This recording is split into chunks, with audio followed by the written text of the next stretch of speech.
Good morning, everyone. Welcome to our brand new episode of College Blitz Kickoff. Doing a little preview before the season starts next week.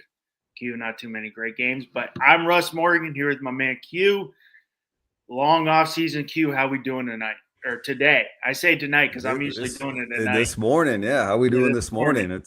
It's the verbiage has to change a little bit with the new kickoff Yeah, format. and we still got to work out the kinks. Yeah, we're just getting back into it. We've been talking for about 5 minutes after not talking for not being on the same pod for about 8 or 9 months here, but yeah, man, getting back to it, excited, with the new title, with the new format.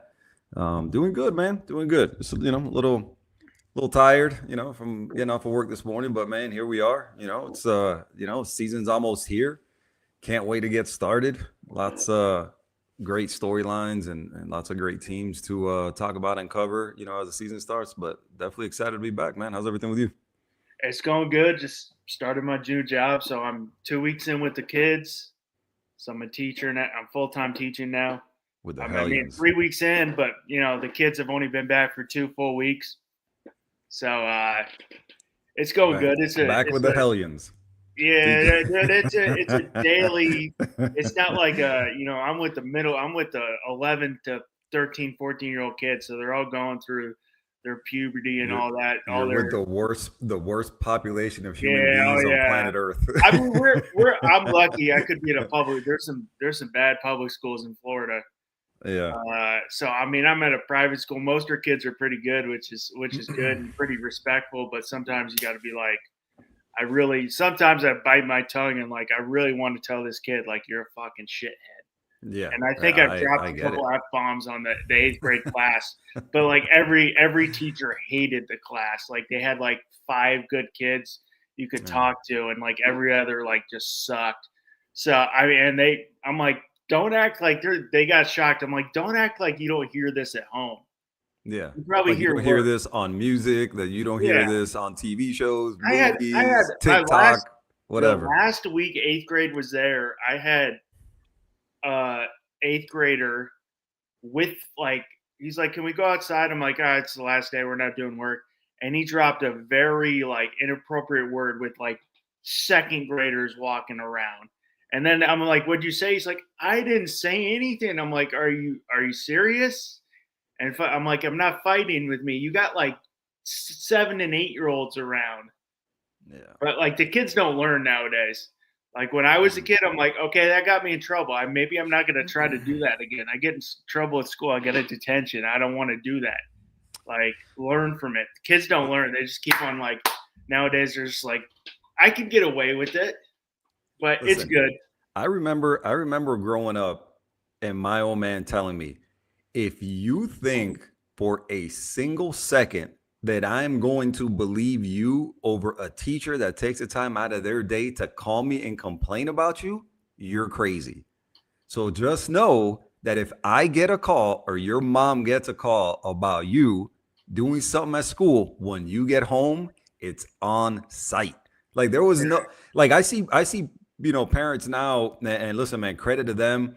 It's and listen, I'm sure it's you can dissect it a bunch of different ways. Like, we won't get too deep into it, but now like parents are like, I believe my kid over everything and everyone, and da da da da da. Like my dad was like, absolutely not.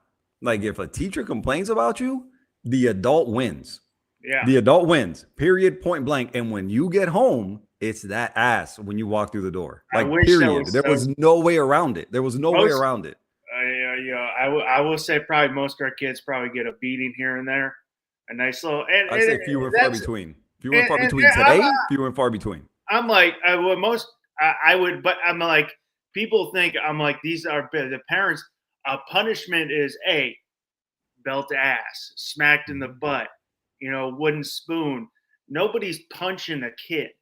Okay, that's a different story. If you're hitting a kid, okay, that's a different story. Yeah, you can't beat him like an adult, There's like there's difference between some punishment. I'm like, hey, you're disciplined too.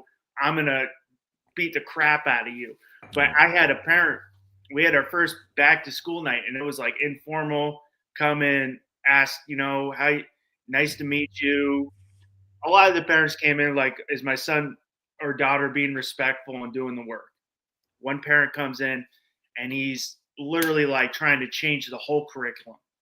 He's like, I don't want my daughter to do anything online. I want her to learn from a book. And I'm like, okay, I see that. Learning from the book's good. Reading from the book's good. But you got to realize the internet has a lot of great, more resources now than just a book. More up to date than any book. I'm That's like, I get what you mean. You want your kid to rely less on the internet, which is great. And he's like, I'm doing research and I want to change everything. I was like, dude, you might want to go talk to the principal. And I'm like, first off, if you really got a problem with your daughter using any type of the computer and the internet, I really wanted to go George Costanza when he was like, did you say that? He goes, no, but I thought it. I was thinking, I'm like, dude, if you really don't want, go homeschool your daughter. Oh, wait, exactly. You don't want to teach your daughter. Exactly. But you want to complain. But then the principals, every staff member is like, oh, he's came at me before too. So he's just one of those parents. Yeah, I could definitely see that. I could definitely see that. So, but we're getting here. It's all good. I love working with kids, but we got college football right next week, Q. Maybe not the games we want, but it is college football. So, I mean, we got something on Saturday to look forward to and wake up to. I think we start as early as Thursday. There's some, granted, I don't know if there's any P4 games, and I'd have to look at the schedule, but I think starting, I believe it's Thursday there'll be some games on. So, regardless, officially, that week 0, I think for most people, we'll start that Saturday morning. And why does it start Saturday morning? Because of college game day and college blitz kickoff. That is when it officially starts. When you hear the intro to college game day, like that makes it official, man. That's when the season is officially here. No knock on anybody playing. Good. Yeah, no knock on anybody playing on Thursday, because I will be watching. I promise you. Because again, I'll watch. It won't be the best game in the world. Yeah, but listen, man, it'll be. You get that first fix, of the season come Thursday, and then that kind of sets a table for the weekend, and just again, man, the start of another season, and the start of the hopes and dreams of a lot of these teams you see, especially here in the top 10, which we know, as the season starts, the closer you are to the top 10, the data and the proof is out there. These are typically the teams that you can expect to see in the college football playoff, but also advance far into the college football playoff, right? Make a deep run. It's out there. If you can look at the past years. And it's very obvious. The teams that start closer to the top of the top 10 are typically the ones you can expect to make that long playoff run come college football playoff time. Hey, Q, I need some football. Like I love watching. We do have some preseason. It just doesn't cut it for me. I watch. Quarter, maybe a half at most, and then I'm like, I can't watch this. It's unbearable. I'm like, I need 4 quarters. Like, I watched my first quarter of my Jets yesterday. Looked good. Got the W. Beat the Steelers.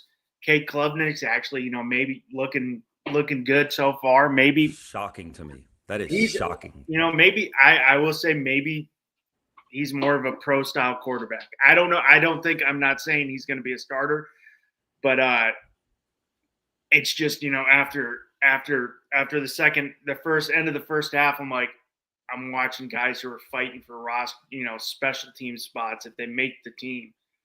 I'm like, I want to see my starters. And that's I think realistically, man, one of the things that people don't take into consideration when you're watching, the preseason is you're really watching guys that by and large, right, you're going to see your, obviously your first round picks, your second round picks, assuming everybody has signed their deals, everybody's healthy and in camp, right? Your top, typically your top like 4, again, assuming everybody picked in every round, right? You're typically like your top 4 round picks are going to make the team, right?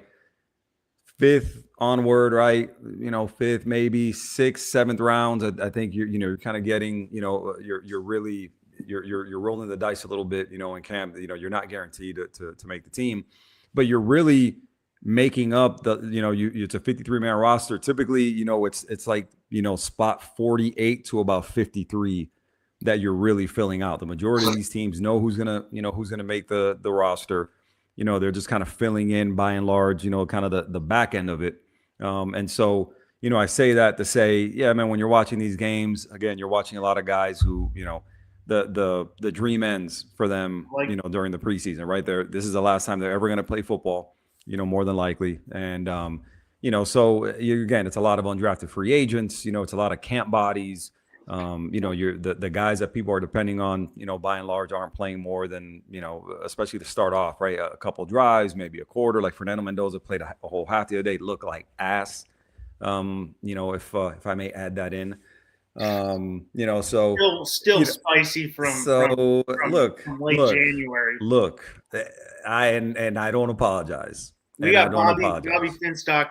I like his Heisman guys. I like his sleepers. I'm big, as you can see. This is my list, and no that is your list. Order Q had a different list. I put mine up. I think most of these guys are getting pretty chalk right off the bat. I like Jaden Maeva this year going into year 3 of that system that we'll talk about more. But Bobby's got his sleepers: Mark Fletcher from Miami, Malachi Toney from Miami, Lenore Sellers from South Carolina, working the driving range this year. That's his only class, is working the driving range. K1 Lacey from Ole Miss, and Ahmad Hardy from Missouri. I like his sleepers. My thing with the Heisman, minus a couple years, it's just turned into a quarterback award.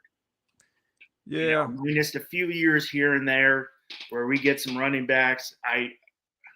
Devontae Smith, who was at Alabama, was the last, non-quarterback. Obviously, he's a receiver. He's the last non-quarterback I can remember, to win it here recently. I think that was the last receiver to win it before him, I believe, was Tim Brown, if I'm not mistaken. It has become, you really, you're looking at, okay, hey, let's make a list, and, and the whole deal. And it's hard to not go chalk, right? I mean, you can throw some guys in there that maybe, aren't your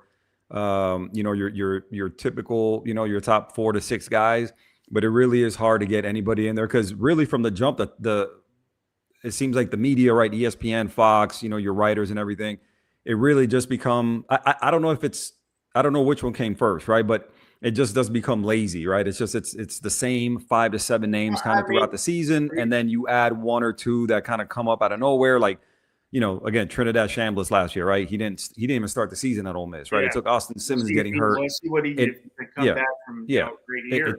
It took Austin Simmons getting hurt, in order for Trinidad Chambliss to start. And obviously, he blew up, right? So for everything that people want to talk about, Lane Kiffin being this genius and, and the whole deal, like, he didn't even have that right to start the season, right? So, again, we do have some surprises and some people that, kind of develop, that kind of seemingly come out of nowhere. But by and large, it really does end up being chalk kind of, throughout the whole season. It ends up being a quarterback award. Yeah, it ends up being a quarterback award. Like, for example, like a couple of years ago when Ashton Genty, was a Heisman finalist, like, was there really a better player, that year than Ashton Genty? But again, he played for Boise State. He's a running back, right? And they didn't, they were a good team, but they weren't a great team, right? And so it really ends up being, again, one of your top 5 teams, quarterback from one of those top 5 teams, and then you just kind of, call it a day. There's really more, exactly like our boy Bobby Finstock right here says, Genty should have won it. I 100% agree. Very good undefeated team that year, but it is Boise, Idaho. Yeah, it's Boise. It's Boise. So yeah, were they a good team? Yeah, they just didn't, they didn't go far in, in the playoff and the whole deal. And so, it just kind of. Was that year Travis Hunter did win. Yeah, there you go. Right. I mean, so again, to me, Genty was a better player than Travis Hunter. I think that year they were honoring he plays both sides on a competitive level, but I didn't think he had the stats on either side to warrant a Heisman. Yeah. Obviously great player, at the college level. And again, one of the things we forget is the Heisman is a regular season award. Yeah. So what they do in the playoff should matter. I find it hard to believe that it doesn't matter, right? Like, again, we've seen years, and if we go and look in the past here, recently, it does feel like the postseason does get counted, towards or against them, depending on who the player is. It's not supposed to. It is a regular season award. And if you look at that regular season, to me, I don't think you can compare, the seasons that Ashton Jeanty had and that Travis Hunter had. Again, Travis Hunter had, he had a great season. I just don't think he was more impactful than Ashton Jeanty was. Ashton Jeanty was a real MVP, right? He was that team, where I think Colorado with Travis Hunter, he had more help. And so again, just an example of what the Heisman is. And so again, when you're making these lists, it is hard really to get any real true sleeper. Then when you start getting into the individual awards, aside from the Heisman, where you get, the Doak Walker, and the Mackey Award for tight ends and the Biletnikoff for wide receivers, then you do get a little bit more of a sleeper aspect to it. But with the Heisman, by and large, it really is chalk, and it's kind of hard to come up with any realistic list of that contains a true dark horse, given the nature of what the award is. Bringing up your comment on the playoffs mattering on what you do in the playoffs. When Hunter was out, when Hunter was in, they weren't a good team. When Hunter was out, they weren't a very good team. When Penn State keyed on Ashton Jeanty, you saw the difference of when they keyed on Jeanty, we're going to shut down Ashton Jeanty. You saw the offense was stagnant.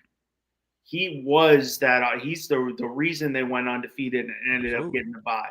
Absolutely. I mean, no shade at what Travis Hunter did. It's amazing, but you saw Colorado was not a very good team either way, with Hunter or without Hunter. With taking one player out of the equation on offense, Boise State was not even one-dimensional. They were, the offense looked terrible. So, I mean, you saw the impact that he changed the whole dynamic of the team. The defense is riding higher when he's playing well, because they're not on the field all the time. You saw what he did for that team, even though they don't play the same strength of schedule as Colorado was at the time. Yeah. I mean, look, it's just hard to say ball and then look at that team and think that year Travis Hunter was a better player than Ashton Jeanty. I mean, to me, and I'm not trying to be disrespectful, it's just, to me, I just don't see how he was more impactful. Like, yes, he was a really good player, right? But when you look at, again, even a team that people didn't really think highly of, even though they did land, and it's hard to, it's kind of hard to equate that and put it in those terms, because they did get that first round bye, and obviously now things have changed. The format changed from that time, and they got that first round bye because they were a conference winner. But listen, that team, and we know that team success matters in the Heisman vote, right? Team success does matter, and Colorado was decent, right? But Boise State was a better team. They won their conference. Ashton Jeanty was more impactful. His numbers were better, and he did it basically alone, right? And no shade on the rest of that team. But who can name me another player from that team? Like, who can realistically right now, without Google, without anything, just right off the top of your head, how many players can you name from that team, with Ashton Jeanty, right? I mean, come on, like who, right? And so again, Boise State. Yeah, that's what I mean. Like, what other player can you name from Boise State, from that season, right? So for a lot of reasons, and I always say that it's who kind of garners that hype.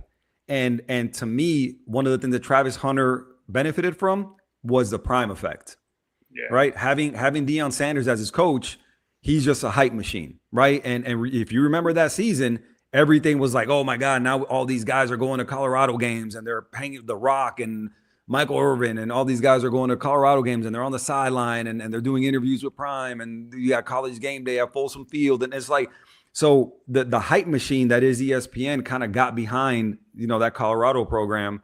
And I think that really drove the hype behind Travis Hunter. Now, I'm not saying that he wasn't a good player. Obviously, he won the Heisman, right? I mean, he was a second pick in the draft, like all that. Like, again, now whether you think he should have been, I don't think he should have been personally.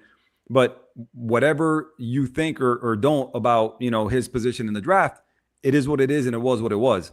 But Ashton Genty and the Boise State Broncos didn't benefit from the hype machine that was ESPN, from the hype machine, that was Deion Sanders and the coverage that he brought and the whole deal and all the slogans and all that stuff. So I think there is something to be said about, what the environment is around you, right? And no matter how much Boise State, pushed the Ashton Genty agenda and however it is that they, backed them in the whole deal, like it was just nothing, when you compare what everything was going on, in Colorado with Deion Sanders, with Travis Hunter, with Shador, all that. I just don't think Ashton Genty really stood a chance, with that type of hype behind that program and Travis Hunter at the time. Well, I want to say it's College Blitz Kickoff, our first inaugural episode. Obviously, we rebranded last year, going to do a little kickoff. You're not a big fan of College Game Day, you need to come over to FTSN, watch me and my boy Q, hopefully, work on getting some guests in here at some point during the season.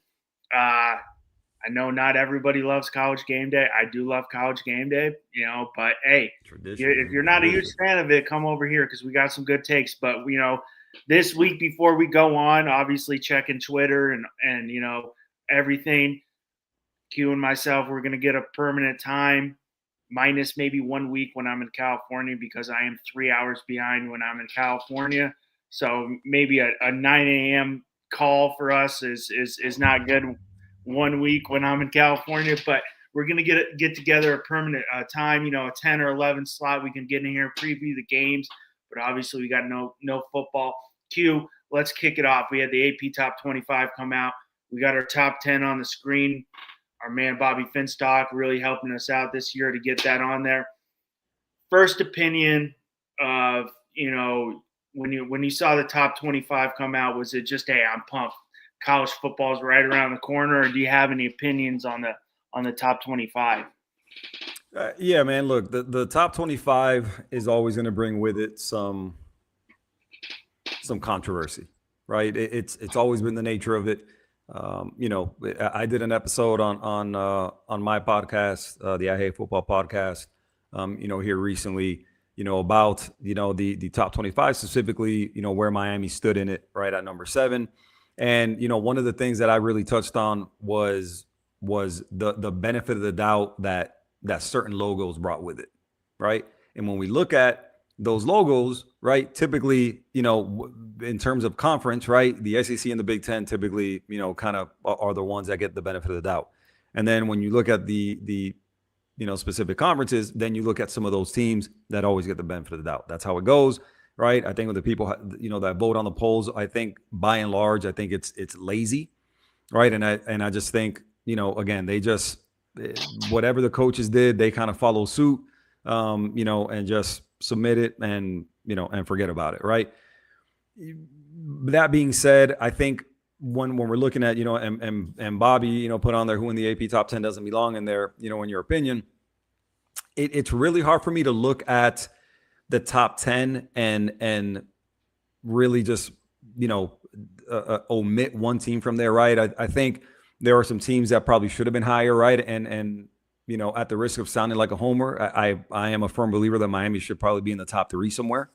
To me, I think when you're looking at that roster, I don't listen that they were the national runners up last year. I don't think there's 3 more talented teams in the country. But they sit at number 7. Fine, is what it is. Indiana's the defending champs, right? I don't know how they're not, in the top, I don't know how they're not number 1 or, number 2, number 3.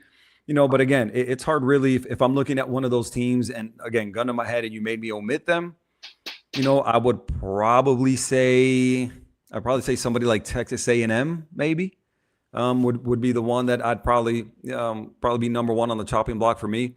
I think when it's all said and done, I think we're going to see multiple teams, from this top 10 not be anywhere near it, given schedules and, and given, other situations, but to me, again, if you made me omit one team from the top 10, it'd probably be Texas A&M.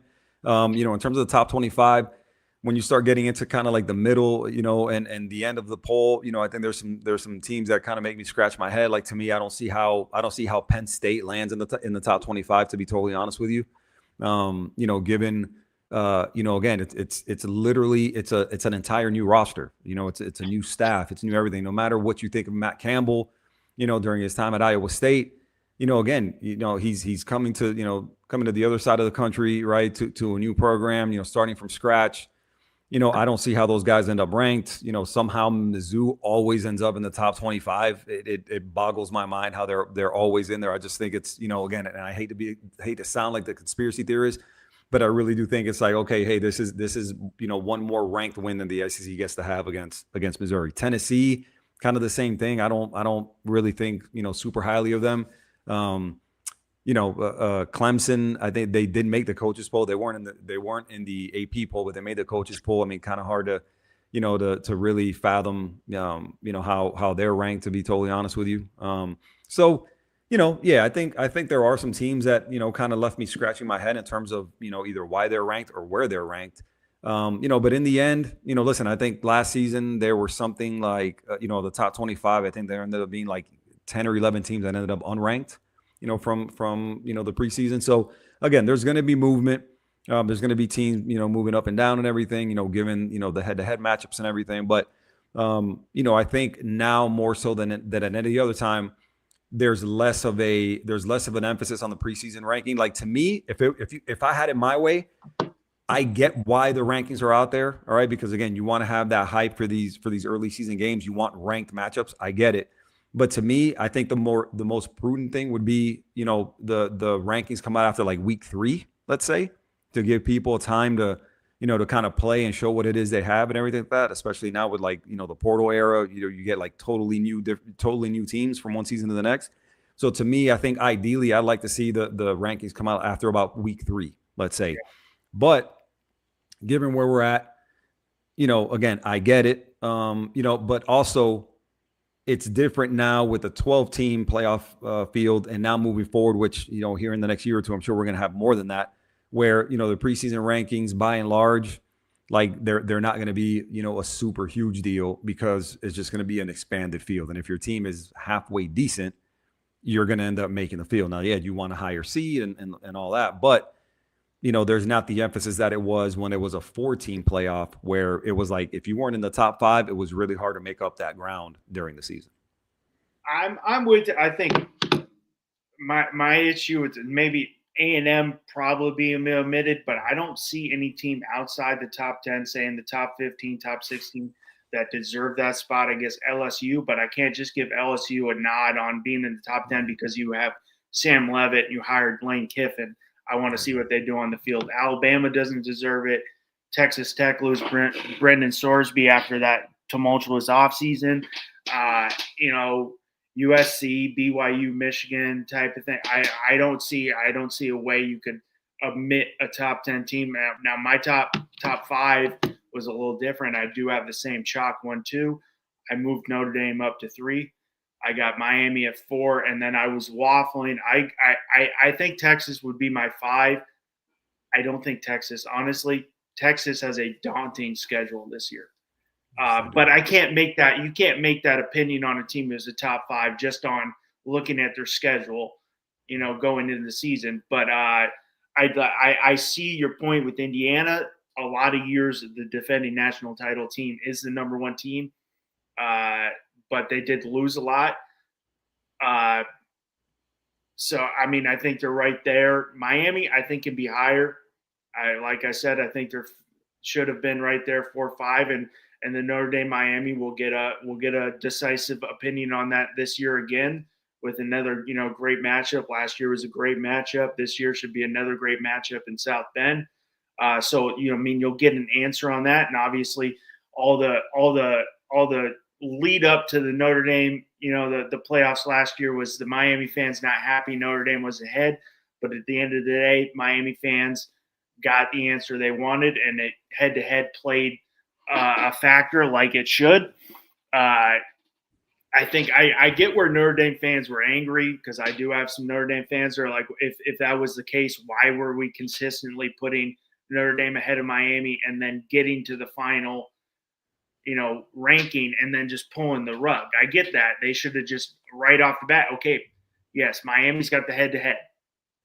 They beat Notre Dame. They've got the head-to-head. They should be ranked higher. That's if you have a similar record, which at the time, yes, Notre Dame did have one loss, but similar record, head-to-head should play a factor because they did play the game on the field. So I kind of get where that would piss off a Notre Dame fan. But I think at the end of the day, the committee did get it right last year. And obviously Miami proved they did get it right because they did make it to the finals and made it a very competitive game there at the end, and minus a Fernando Mendoza 4th and 8 touchdown. If they get stopped on that play in the national title, that's a whole different ball game. They're right there up 6 points. So they ended up getting it right at the end of the day. But I see where fans were like, why was this consistently putting us ahead? And then at the end, we change it.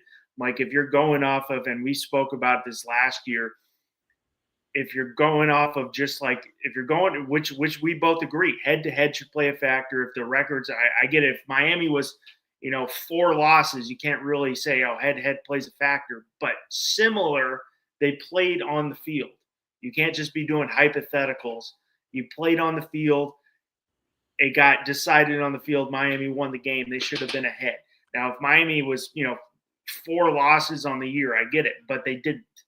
They had a similar record. Well, and also too, I think to kind of piggyback off that a little bit, I am a firm believer, and I don't think I have heard some people mention this, so I'm not going to say nobody has, right?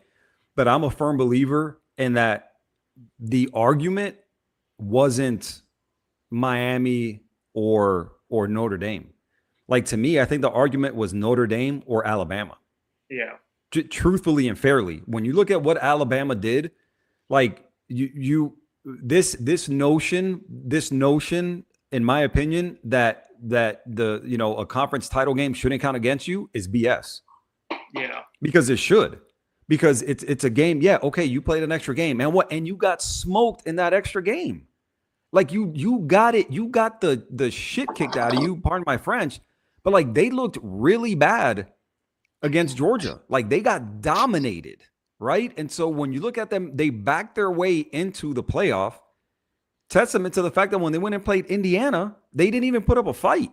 They got shit. Like, they literally didn't put up a fight against Indiana. Indiana, I mean, they ran all over them. Like, they literally manhandled them, right? Like, they weren't playing well, right? They weren't running the ball. They weren't playing defense.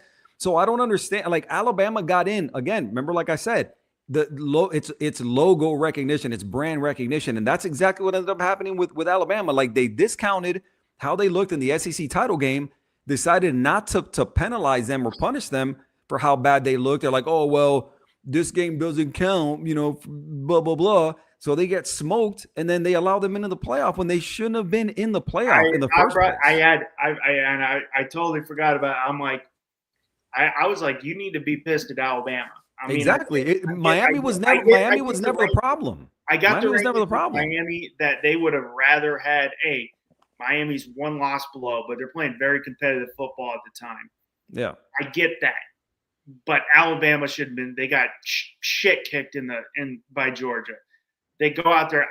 My buddy invited me to that Rose Bowl game. I was kind of hungover from the night before, so I was like, I'm good. He's like, you can just have the ticket. The person who, he bought the ticket for bailed out. He's like, you can just have it. I'm like, I'm good. When I saw that score, because I was back home for Christmas at that time, I was never so happy because I would have drove an hour and a half, 2 hours to the Rose Bowl, got there, and Indiana put up 48 points. Dude, it would have been miserable. It was never a game. Yeah. It was literally never a game. They got absolutely dominated. Right. So, I mean, this isn't, I really like Kalen DeBoer. I love his story. This isn't Nick Saban's Alabama anymore. And it's not Nick Saban's college football anymore. College football landscape has changed with the portal. As we've seen, the Big Ten has dominated, titles in the last couple of years. Absolutely. So this isn't the same college football anymore. And props to the new NIL system has definitely made it more of an even playing field. Now, we both agree there needs to be some changes still, but it has even the playing field from where back in 5-6 years ago it's the SEC and everybody else. Now we see teams because of NIL and all that. We're seeing other conferences. If you just tune into college football last year, you would say the Big Ten's the best conference in college football. Yeah, absolutely. Yeah. And listen, you testament to the fact that there hasn't been an SEC team play in a title game in the last 3 years, which, seemed, like something that would never be the case, 5 years ago. Right. Now we kind of bring it back a little bit to the Heisman race and your particular list right here. And you're looking at it with only one SEC name, and that's Arch Manning. Right. And you're looking at what this could turn into, because again, the Heisman race, again, by and large, it ends up kind of being chalk. You end up throwing another name or two right as the season goes on. But now here again, speaking of the SEC, if you made me truthfully take one name out of that top five, you know who it would be? It would be Arch Manning. Yeah. Simply because, and so I would take him out. Right, I think the Jaden Mayava pick is an interesting one, because I think USC.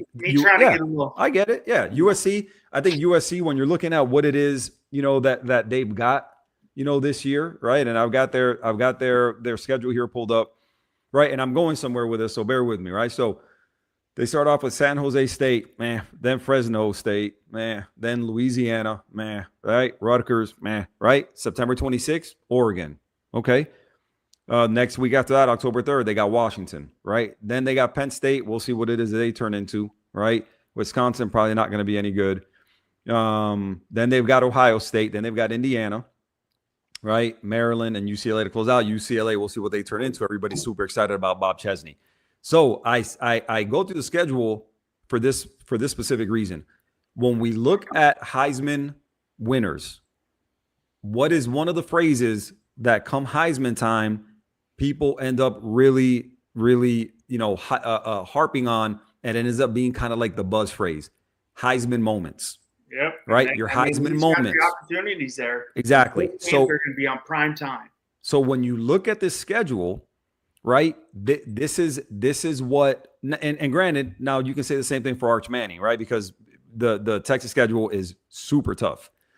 But you're looking at this schedule for a guy like Jaden Mayava and going, there's a lot of opportunity here to look good, right? And so that is kind of what you need to have, right? Not only does your team need to look good, but you have to have, some of those games like last year, Mendoza, versus Penn State, for example. That was a game that by all accounts, they should have lost. Like, they should have lost that game. Mendoza put them on their back. Hits, I think it was Omar Cooper in the back of the end zone. They end up winning that game. And that, kind of like, that really started, he was there already. Yeah, he was there already, but that really like started the rise towards, okay, Mendoza's going to win the Heisman, right? As far as I can remember it. So you're looking around at all these names, and where some of the names kind of differ here is when you're looking at Darian Mensah and CJ Carr, where the schedules don't really play out in a way that you're looking at them and going, oh man, the Heisman moment, right? Because CJ Carr really only plays Miami, throughout the season, and Darian Mensah really only plays Notre Dame throughout the season. Now, there's going to be, I know for a fact, obviously, as a Miami fan, I know that schedule, and if you're looking at where they go play, right, they're going to South Bend, right, November 17th. Before that, they'll be, in Clemson, October 3rd. Right, they'll have Florida State at home. We'll see what that team looks like or doesn't look like. So he'll have a couple opportunities, right, with some of those games. But by and large, CJ Carr and Darian Mensah, they're going to have to look really good every single week, and their team essentially kind of blow teams out, because they're really going to have less opportunity than somebody like Jeremiah Smith and somebody like Arch Manning and somebody like Jay Mayava. One player you don't have on the, we were talking before the show started, was to me is a guy like Dante Moore. Now, again, I don't give a damn for Oregon. I have zero interest in anything, Ducks football, but he's a guy that when you look at, what it is he's got around him, and then, and the schedule, obviously the conference, is a guy who I think is going to have a lot of momentum, given the season he had last year, given that he was a guy that if he would have entered the draft, he probably would have ended up with your Jets, at the number 2 pick, right? And so, you're looking at, what he did last season. Again, you get the benefit of the doubt from the voters, given the logo on your jersey, the logo on the conference, and he's a guy who I know throughout the season is going to the hype machine is going to be behind him. I'm with you. I want to see more from Moore after his performances in the playoffs. He wasn't the best when the lights were brightest. He was okay, but he was great, especially in the playoff. Like he looked like ass in the playoff. The Indiana game, he wasn't great. He played terrible in the playoffs. Exactly. He definitely stares down his receivers. I was, I know that me being a New York Jets fan, we need a quarterback. I was okay with it. I was like, hey, I think a lot of these guys come out because they see the money and how much they're going to get guaranteed, and they're not ready. Also, I don't think Dante Moore was ready for the NFL. I think it was a good choice. He's 20 years old. And everybody's going to say he doesn't want to go to the Jets. Okay, fine. Whatever. You don't want to come to the Jets, that's fine. We'll wait till next year. It wasn't like they're going to go from I think I'm going with the Jets 5-6 wins probably at the most this year. Yeah, I mean, again, you're looking at that but I don't think if you bring in Dante Moore, you're going to go from 5 or 6 wins to a 9-10 win team. No, because he was still he was gonna sit behind Geno anyway. So yeah. I mean, it's not like Dante Moore was gonna play, at least to start the season, but right? I want to see more. Like you saw him against Texas Tech, you saw him against Indiana in the Big Ten title game. He looked abysmal. Yeah, no, exactly. Again, the other thing that you have to remember with this kid is, again, when the season ended, he was 20 years old. Yeah.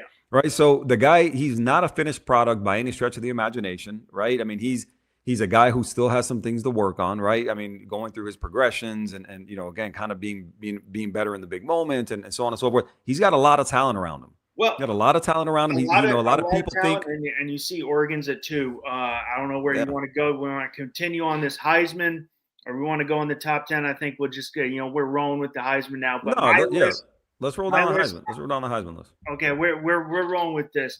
My list. I think CJ Carr is going to be the best quarterback in college football by the end of the year. I love CJ Carr. I think he's going to be – now, I do agree with you, Q. They don't have many moments. You look at Notre Dame's schedule, there's not too many, hey, that's your Heisman moment, like when Cam Ward against Florida made that unbelievable pass in the back of the end zone. Even though it was early in the year, I'm like, okay, that's like a Heisman moment right there. They don't have many there. When Tom Brady comes out and says this guy is going to be a great quarterback, even though I'm a Jets fan, I agree with Tom Brady. The man knows how to evaluate quarterbacks. Darian Mensah obviously came from Tulane, had an unbelievable year, helped Duke get to that. Did they end up winning last year? They won the ACC. Yeah, they won the ACC, had an unbelievable year. I think he's going to be a step better this year just because of the talent. As great as Duke was, they can't get the players Miami can, because of the academic standards that they have at this school.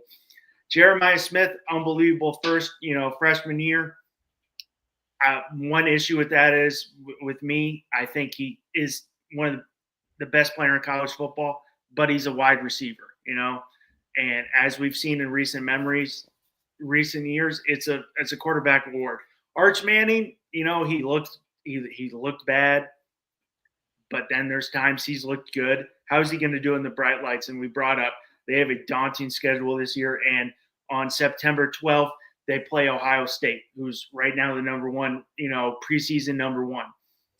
I went with Maeva because year 3 in that Lane Kiffin system, we saw what he did with quarterbacks.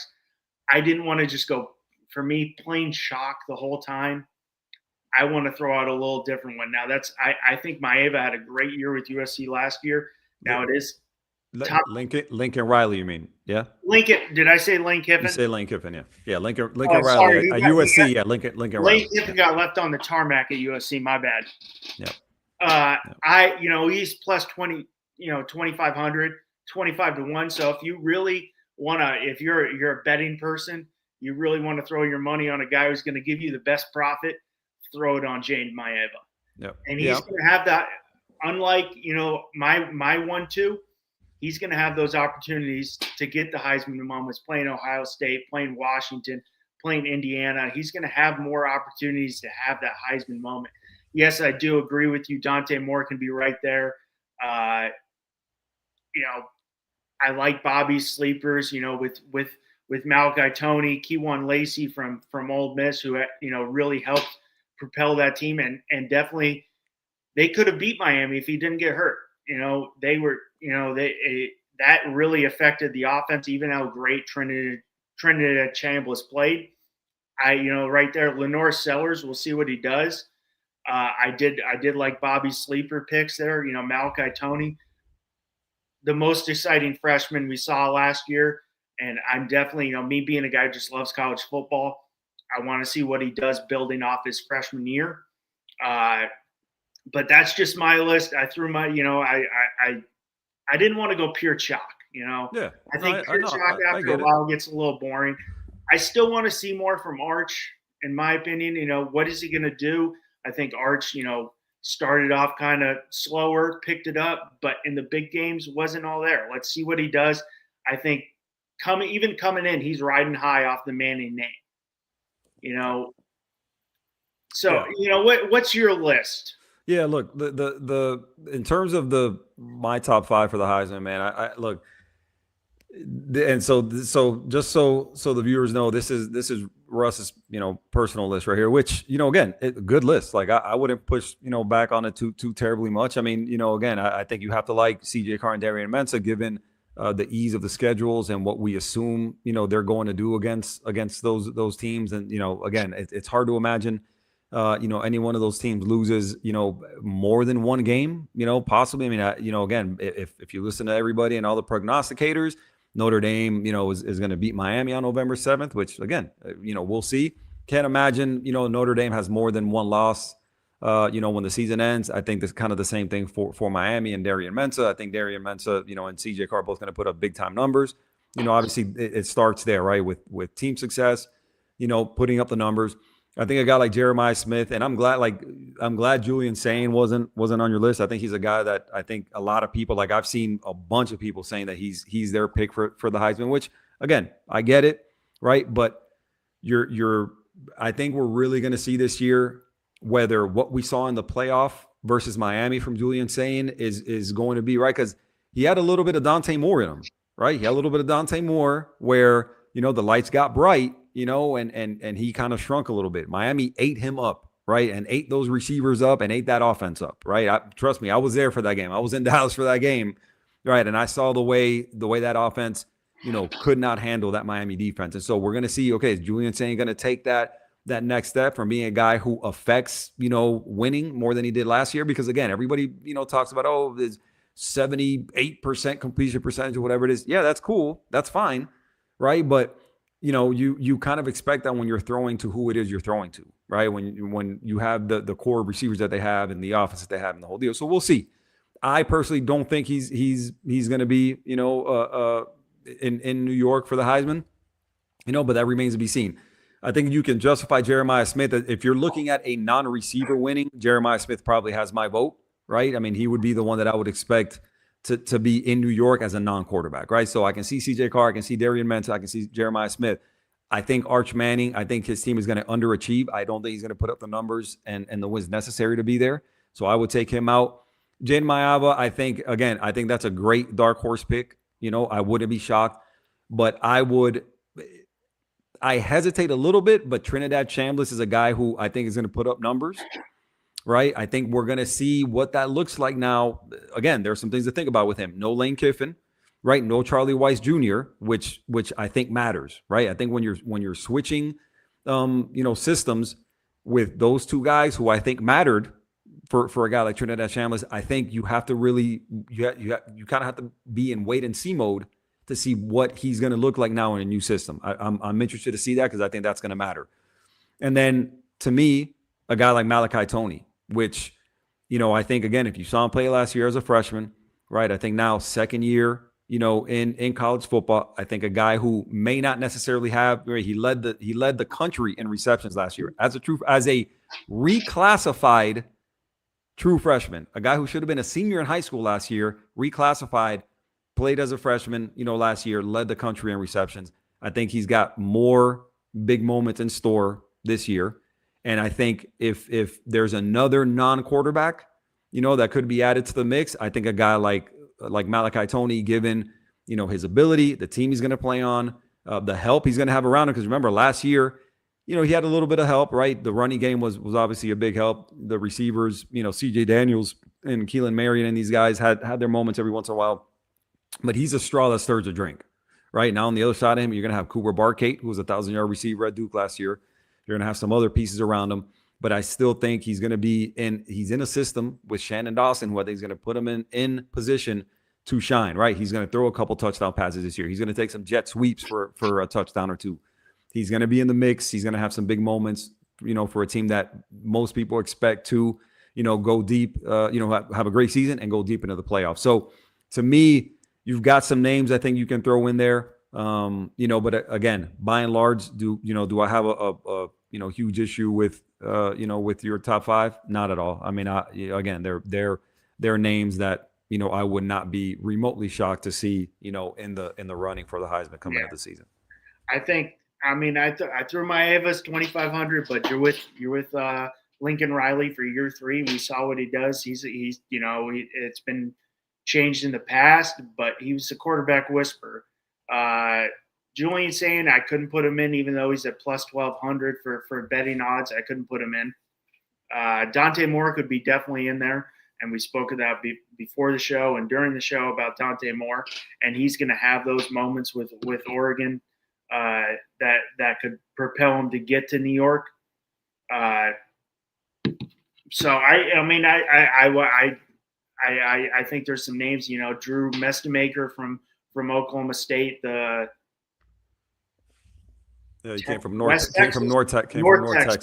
Texas could definitely be a guy who could surprise some people after putting up his numbers at North Texas last year.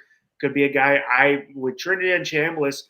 Now teams have film on him. I'm sorry, you're not getting a whole ton of films from Ferris State. Now teams are going to have almost a full year of scouting reports on Trinidad Chambliss. So I want to see what he does. Is one guy from what he does with a full year of being the starter, and definitely losing Charlie Weiss on offense. It wasn't a big factor during the playoffs. But now he's gone and he moved to LSU. Sam Levitt's another name you could watch what he does from transferring from Arizona State to LSU with the Lane Kiffin effect.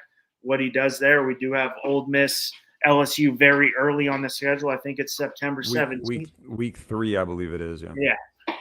So I mean, going to be wild. That's going to be one of those games where you're going to have to. Your security is going to have to be, on point for LSU coming to Oxford. That game is going to be absolutely wild. If you're wearing LSU colors in Oxford that weekend, you better be careful.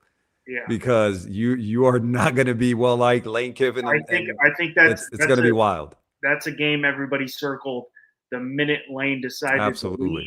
That's a game everybody circled. That's going to be crazy. That atmosphere is going to be insane for that game. I can't wait to see it. And I think it's for me, Maeva. I think he's my long shot. He's my dark horse. I think he's got the opportunity to have the moments. I want to see what SC definitely proved that last year they can get back to a competitive level. They're right there in the Big Ten, running. I think he's going to have those moments. Arch is probably more of my big question on my list. I still want to see what Arch can do. Now you're going to put Arch in there because you saw what he did last year, but I want to see what he does against big game, in big games. Yes. What is he going to do September 12th when you got Ohio State, who right now is preseason number 1, which, I get why they're the preseason number 1, but also they lost a lot to the NFL. Yeah, you lost exactly. Yes, you do have Jeremiah Smith coming back, but you did lose on offense. You lose your number 2 in Cardinal Tate, who was the number 4 overall pick. On the defensive side, they lost a lot on the defensive side. Dude, there's like 4 first-round picks from the defense. You lose Sonny Styles. You lose Caleb Downs, who you lose two big pieces. And Arvell Reese. They lost Arvell Reese. Arvell Reese, guy, and we spoke about it. Cade McDonald, the D tackle, went in the second round of the Texans, who's playing well. As much as that Caleb Downs is going to hurt in that secondary, I think who's going to replace Sonny Styles is my real question with that defense. Because yes, Caleb Downs the best defensive player on the team, but Sonny Styles was the leader of that defense. He was the heartbeat of that defense. Yeah. And you saw what he did. I mean, the guy had I don't know how many non-missed tackle games he had. So I'm really going to want to see what Ohio State's going to do to replace Sonny Styles. Not just all, Arvell Reese and Caleb Downs, but Sonny Styles was the heartbeat of that defense, in my opinion. As great as those other guys are, that guy's the emotional leader. Yeah, he was the emotional and vocal leader of that team. So I want to see what Ohio State. That's where it gets. Oregon for me at 2. I think you could have made a case for most, those top 4 teams, Miami and Indiana. Even though Indiana did lose a lot, Indiana's got a lot coming back too. You do get Josh Hoover coming in as a transfer. I wouldn't really complain. I see Georgia up there. I'm not really sold on Gunnar Stockton. I think he's good. Yeah. I think it kind of falls back to me with Gunnar, where the kind of the same thought process as with some of these quarterbacks, and now another year, right? Now there's a lot more film. Right, I need to see it. Right, he had a good year last year. Right, I mean, I wouldn't argue that he didn't have a good year last year. I mean, he had some good moments. I think when you're looking at that team, in terms of Georgia, I think the defense is going to be great to elite. I think the offense still. I think there's some question marks. I think I want to see they've got talent on the O-line. I think we have to see that talent translate into a dominant running game in order to help out Gunnar Stockton. I don't think their receivers are super great. Again, there is talent, but it's not proven talent. So again, I think when you go down that list, again, I think every team has questions. I think, again, I'm with you on Ohio State, where, they lost so much. I mean, it's hard for me to imagine that you can replace all those draft picks on defense and go right back to it. Again, I remember before the Miami game, everybody's like, oh my God, this defense is generational and and again, they didn't live up to it. So, again, it'll be interesting to me. They do have the continuity on defense with Matt Patricia, which helps, and they always recruit well. So, I mean, they have that going for them. But, again, I think, you're looking around at, going back to your top 5. Again, listen, is there anybody with more pressure on them this year than Arch Manning and Steve Sarkisian? I mean, truthfully, no. You look around, there are teams. Yes, Ohio State has if you want to call it pressure. I mean, there's always pressure in Columbus, right, to win. But they've won a title, recently, right? Oregon, right? I mean, they're going to be good. They've never won anything. Georgia, I don't know how much pressure really you can put on Kirby Smart. I mean, he's won 2 titles. Notre Dame, I think, with them not having won a title since '88, I think there's always going to be their media darlings, and they're always in at the forefront of everybody's mind when you talk about college football. And you look around, Indiana just won one. I think obviously Miami has to prove that they weren't a 1-year deal. Texas A&M's never won anything, so I think there's pressure on them. Ole Miss, can they do it without Lane Kiffin? Oklahoma, can John Mateer live up to the hype? Right, so you go through the entire top 10, but I don't know that there's a team in the entire top 10 that you look at with more pressure and more what if than Texas.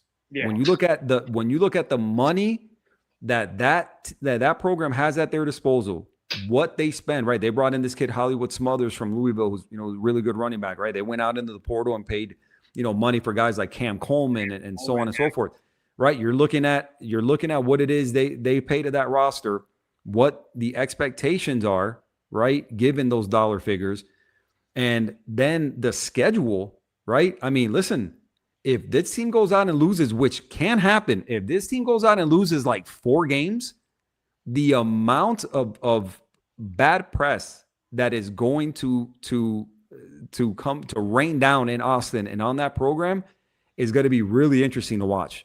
Because I'm telling you, there is a world and there is a scenario where this team loses 3 games, 4 games, is in a couple more dogfights, given that schedule. Yeah. So the pressure, to me, I don't think there's a program with more pressure on it this year than Texas. And I don't think there's a head coach with more pressure on him than Steve Sarkisian. And I don't think there's a quarterback with more pressure on him this year than Arch Manning. So, listen, we'll see. We'll see. Everybody's saying, this is the most talented roster Texas has ever had.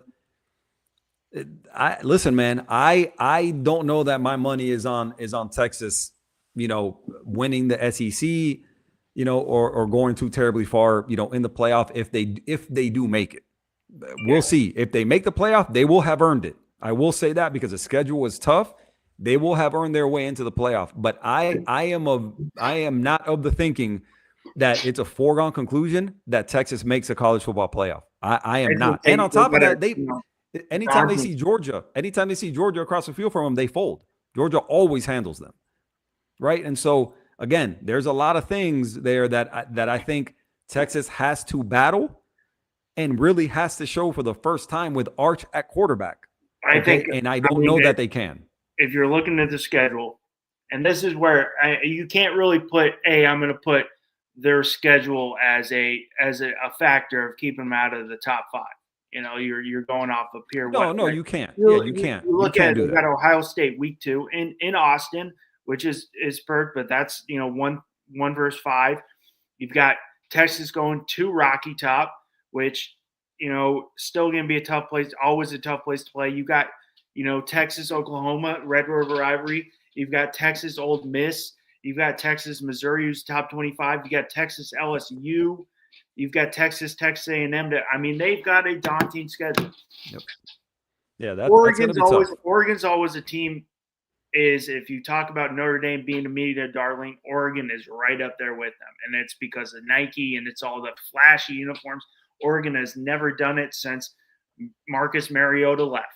It's always Oregon.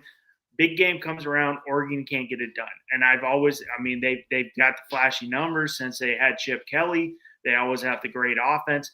I want to see what they can do. Oregon, now Oregon's got the hype. You've got Dante Moore, who's projected to be a high pick, to see what they can do. Georgia, I don't think there's much pressure on Georgia this year, which we don't see. You usually see a lot of pressure on Georgia. It's got to win it all. You got Kirby Smart.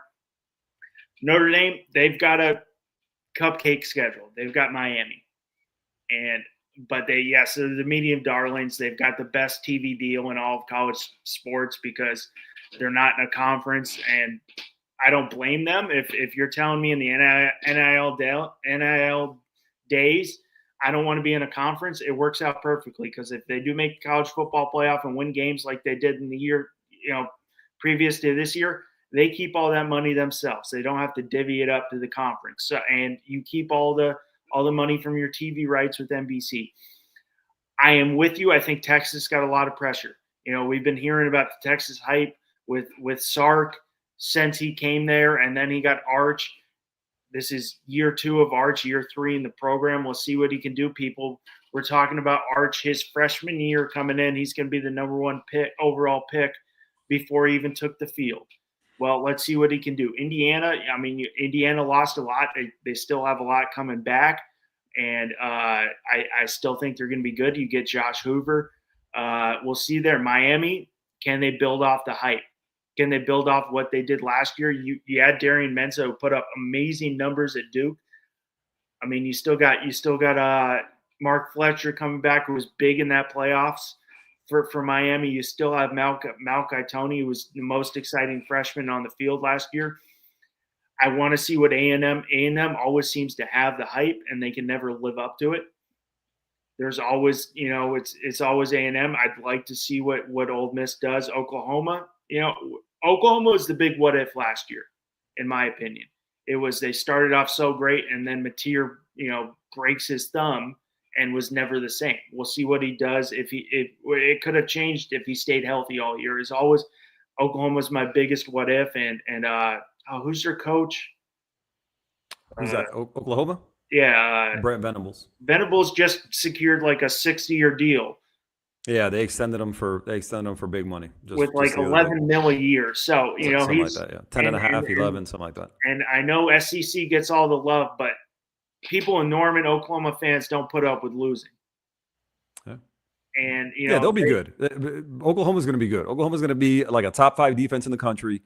I think Mateer with another season, under his belt in the SEC, right? I think he'll know the lay of the land a little bit better, right? Another year for was it Ben Arbuckle, who I think is the OC they brought over from Washington State, right? Just more comfortability, right? More just again, just another year of playing against these defenses that I think is going to make him more comfortable. Guys, the guy can do it all, right? He can run, he can throw.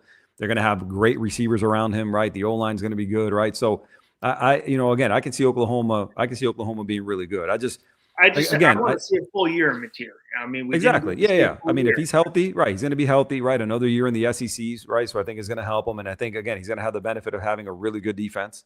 So again, like we talked about, I think if you made me, omit one team from the top 10, and Deepwater says, hey, I don't know about OU. Yeah, man. I mean, look, I'm not guaranteeing you anything.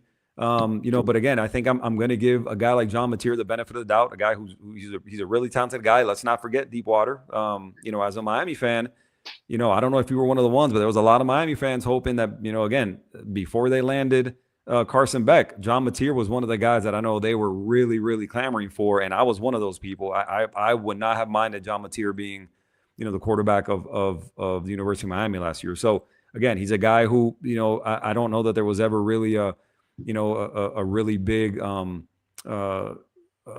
question about where he was going. I think Ben Arbuckle landed at OU, and Mateer followed him.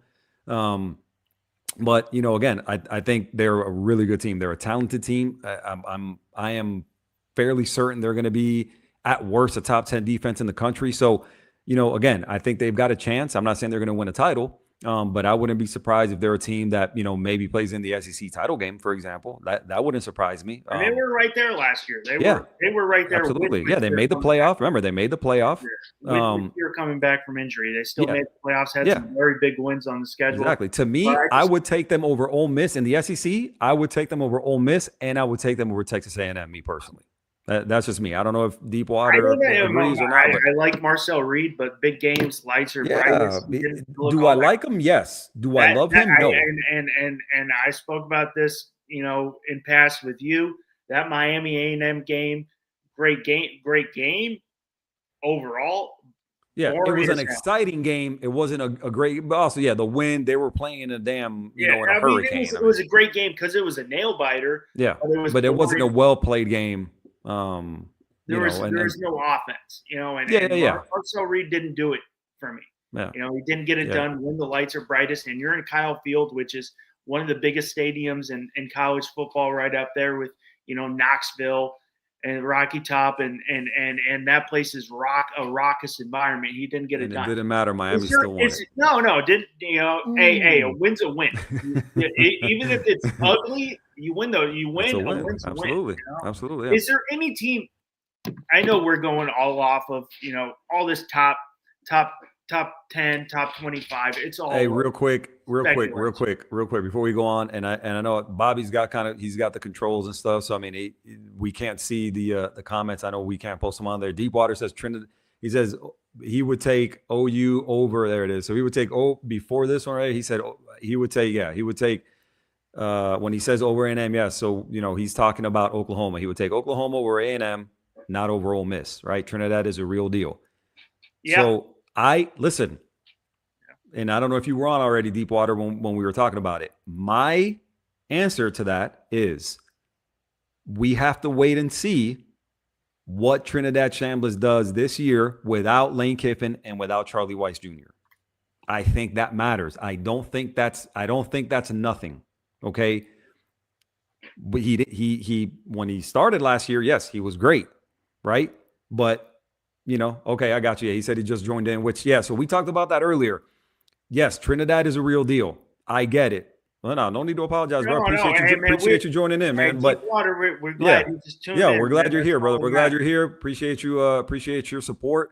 And I'm just telling you that we talked about it earlier. And my concern was, yes, he is back. He's back with the team. But who isn't back, I think, is just as important. Because when you're looking at Lane Kiffin and the offense, that he brings to the table, a guy like Charlie Weiss Jr., right? As a guy who I would imagine he would tell you was a big help for him last year, right? Those are your guys, right? Your play call, your OC / play caller / quarterbacks coach, right? All those three positions are being replaced this year for a guy like Trinidad Chambliss, right? So I think that matters. Now, do I think they can still be really good? Yeah, I still think they can be really good, right? You got, Keywan Lacey. I think you got some guys outside. You lose a guy like Dejon Stribling, right? They had a good tight end that they lost, so on and so forth. So I think we have to wait and see. But I think what he doesn't have, is that continuity on the offensive side of the ball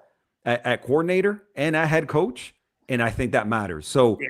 I would trust Ole Miss. I would trust A&M a little bit more right now than I would trust Ole Miss. Now, do I trust them to go far in the playoff? I don't. Right. But if you made me choose one of those teams, I would go A&M simply because of the continuity they have at quarterback and OC. Yeah. Now, again, we'll see how that goes. What he does with the full year under his slate. I think he was the darling of the end of the season and the playoffs, obviously, because of what he did. But if you do remember, and I don't give Miami enough credit. I like to slander Miami, but he could have had about 3 picks that game. Could have had like 5. He could have had 5. 3 to 5 picks that game for sure. If Miami's corners pick off those balls, that Trinidad, he underthrew, overthrew, whatever. That game would have been close, right? And I'm making excuses. I'll give Q some shit sometimes because all he wants to do is talk about Miami, and I get it. He's a Miami guy. I get it. That's what he loves at the end of the day. But I mean, as a pure guy, I just love college football. I'm like, that could have been a way different ball. Yeah, that game shouldn't have been that close. That game shouldn't have been that close. Me being a guy who just loves college football and wants the best games, I was happy because I'm like, hey, I just want the best game on. I just want to sit on my effing couch and watch great college football. So I was happy. But I'm sure, it could have been a different ball game. I want to see what he does with the full year under Slayton, new, offensive staff, new coaching staff, even though I'm dropping their head coach's name now. Pete Golding. Yes. It's going to be a full year. To see what he does. I would agree with you on A&M just because of the continuity with the same coaching staff. I would probably put Oklahoma above. I want to see Oklahoma full year Mateer if he can stay healthy. He was a Heisman front runner early in the year, and then he got hurt, and that hype was gone because he got hurt and was never the same quarterback because of his thumb with the throwing hand. Is there any team outside? Obviously, it's all speculation right now. These rankings, the top 10, you could see week 3, week 4, week 5 pushing their way in. That's a little surprising, or just a team outside that could deserve a top 10 bid. Ooh, man, we'll definitely we'll have some movement, in the top 10. Just kind of given the nature of these schedules and everything.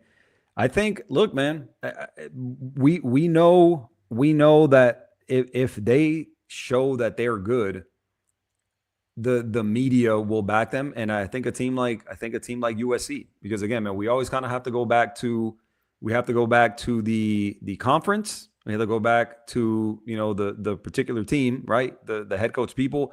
Lincoln Riley is a guy who, again, we mentioned, the head coach. We mentioned, what could drive, some of the hype. And I think a guy like Lincoln Riley drives hype. Deepwater says it right there too. And LSU kind of came to mind also.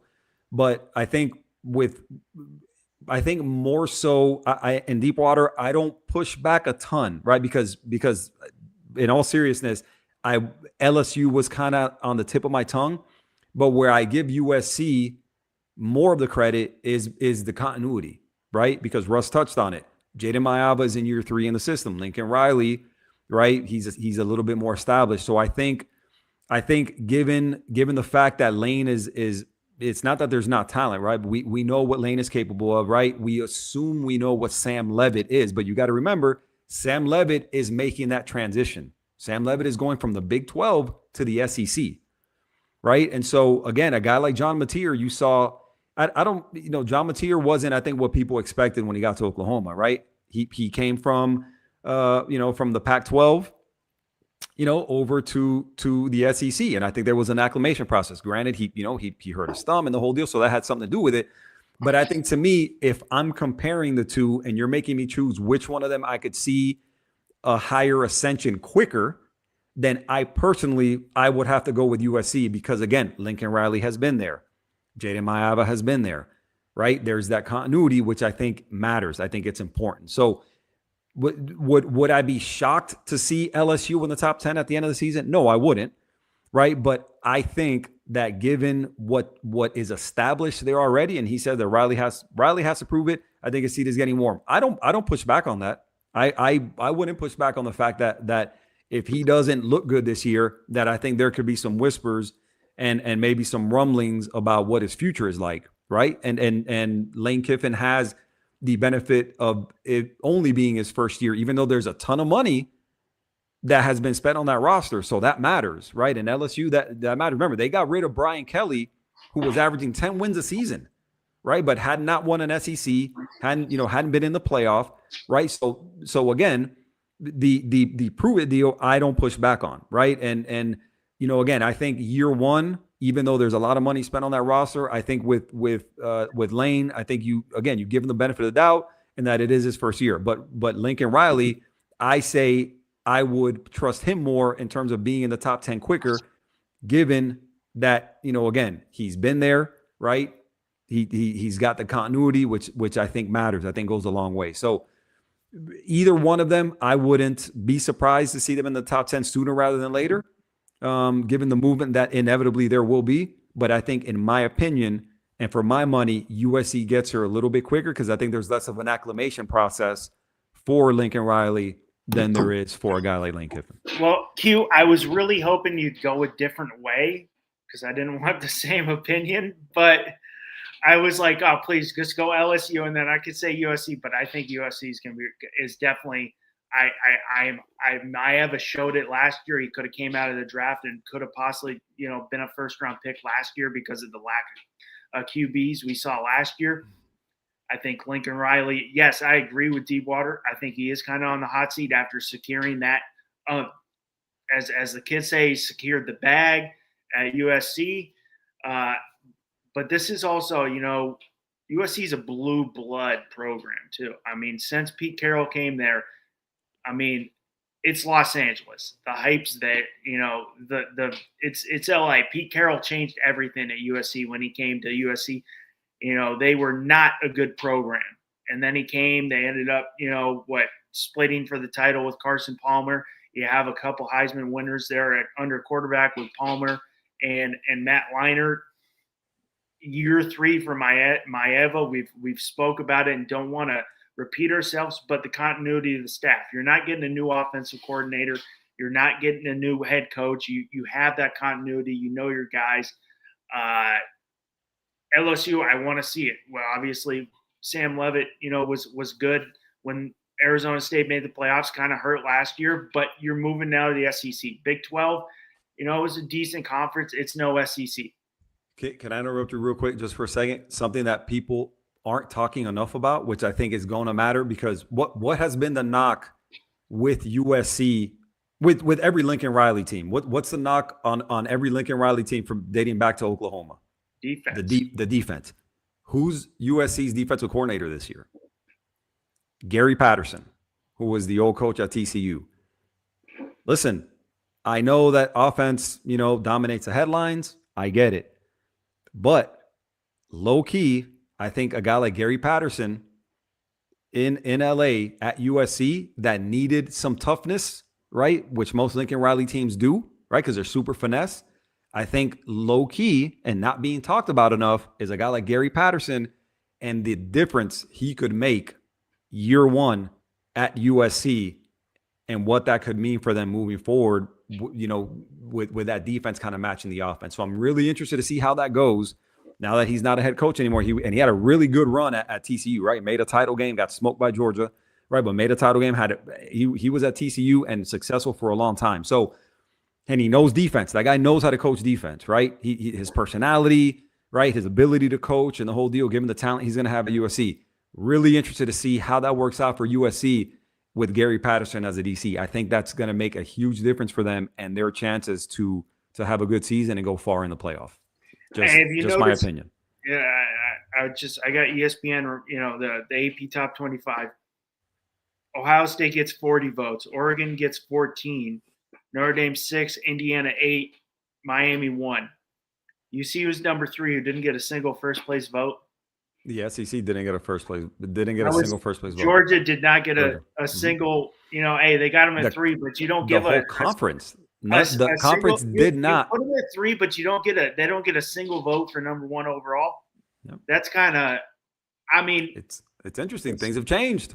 And that's the NIL. We've got a lot more continuity. I want to still see, Texas Tech at 12. Yeah, I think they're going off the unbelievable year they had. Now you lose, I don't know if this is accurate. People saying Tommy everybody's throwing out Castellano coming back. I don't know if you just saw that. I just saw that this morning. Chuckled yesterday. I saw, of all people, Deepwater. Hey, real quick. So he said Patterson to USC and Muschamp to Texas. I forgot about that one. Yeah, that could be low key a big one too.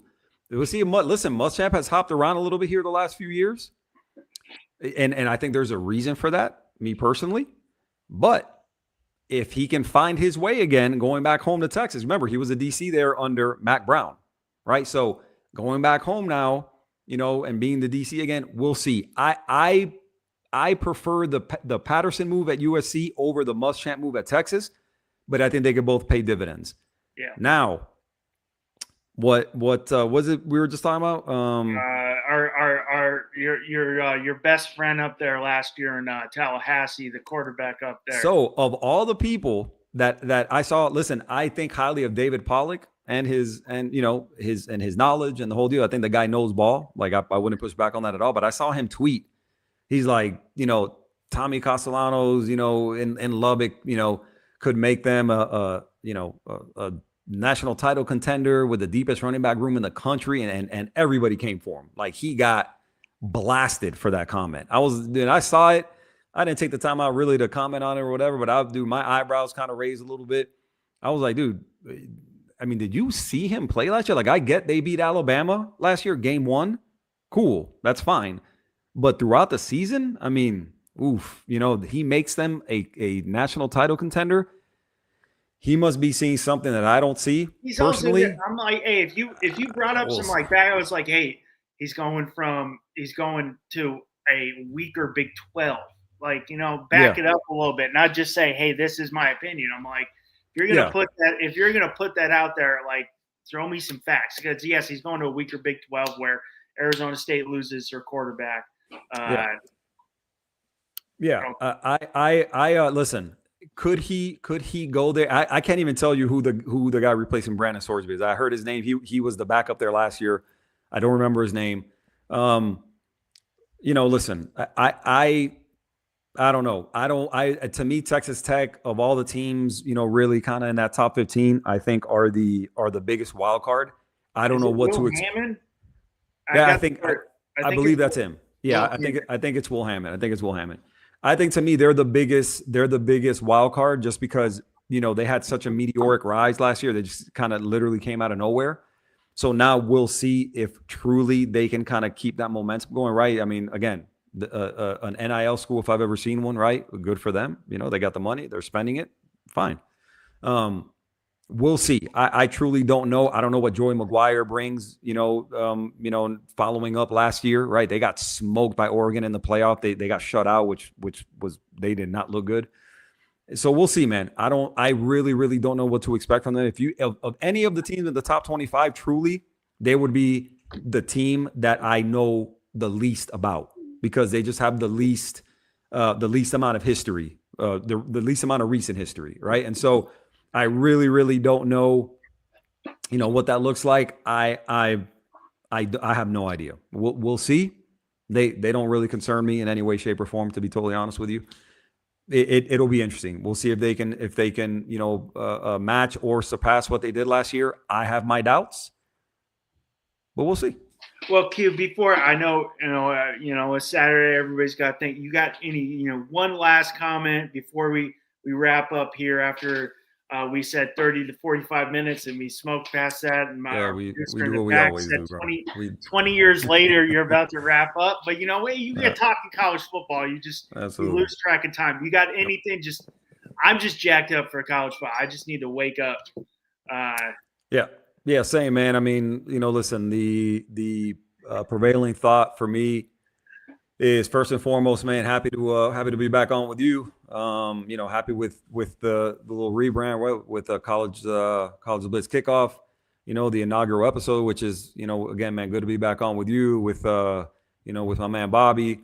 Glad to get this thing kicked back off and hopefully get on on other shows and and talk ball and everything like that. So I'm excited about that.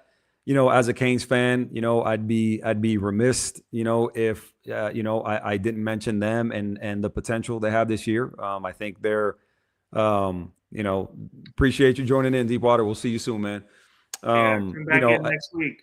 Yeah, they're again, they're a team that they were in the title game last year. I think earlier than I think probably they should have been. I think they're more talented this year, so I'm really excited. Given the talent, given the schedule, what could become of this year, man. And just again, overall, man, I'm just glad football's back. That's really my prevailing thought, man.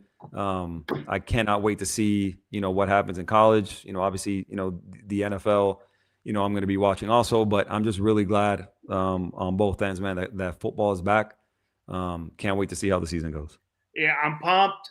Same here. I'm just happy football's back. I'm happy we're going to have actual competitive football that means something on, even if it's not the best games next week, excuse me, I'm still going to be watching and ready to go. So I'm happy. But I know me and my man Q here, we said about 30, 45, just to introduce our new show. We kind of got going there talking college football. So we apologize a little longer than I know my man Q's got some stuff. It's a Saturday, but everybody who tuned in, Deepwater, make sure keep an eye on Twitter. Me and my man Q are going to get together, get a time together, tune in next week for our College Blitz Kickoff. Chris Gonzo, thanks for tuning in. Always thanks for our man behind the boards there, Bobby Finstock, always, doing a great job starting our show, dealing with us for going a little long and setting up a great setup for us so we could look good and we could pop. But make sure, keep an eye on Twitter, wherever you get your information from to see the new time show when we get it this week, because me and my man Q got to, discuss our times. But I'm pumped for the season. I'm pumped. The new format looks great. I'm pumped for this new time slot to get out here, talk a little pregame. I'm just pumped for the season and ready to go. I guess you want me to finish this off here, Q? Wrap it up. This is College Blitz Kickoff. Here, our premiere episode of College Blitz Kickoff here on FTSN. I'm Russ Morgan. Here is my man Q. Tune in next week for another great show of college football. Follow us. Follow Russ on Twitter, Russ on Deck 2. You can follow me at Hey Football Pod on X. Find us on YouTube also, Hey Football Podcast. That I do with I go by myself. I bring on Will from the 305 Sports Now podcast, a pretty good bit. Adrian Rainey, so on and so forth, man. Everybody else on the FTSN network putting out great content, man. It's got some great shows on there. Go on there, log on to the site, find the shows. There's always something good on there for you. Got a lot of variation of shows and everything on there, man. So go on there, follow the page, follow the shows, subscribe to all of them, and you won't be disappointed. You good? Good night. All right, brother. Hey, for everybody out there, appreciate you guys joining in. From my boy Bobby Finstock, my boy Russ, I am your boy Q. We will see you next weekend. Y'all enjoy it. Talk to you soon.